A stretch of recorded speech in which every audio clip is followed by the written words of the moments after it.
Okay, step 1. You will need 2 kayaks, preferably of the same size and shape. You need to go online to buy some clamps to hold the frame together. Try searching on Amazon for the keyword Gibraltar drum clamp power clamp.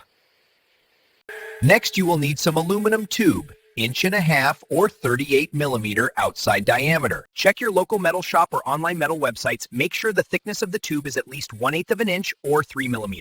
Alternatively, you can use a steel pipe, but it is heavy and may rust over time. The most important thing is the outside diameter equals 1.5 inch or 38mm. Use the included bolts that came with the clamps to attach the clamps to the kayak itself.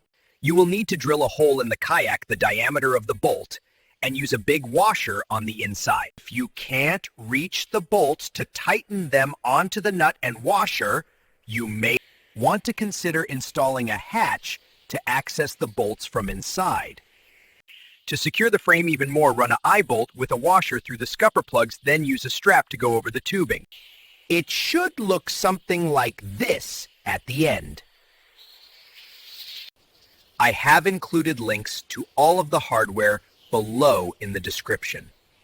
And if you need more help, just leave a comment below and may the force be with you.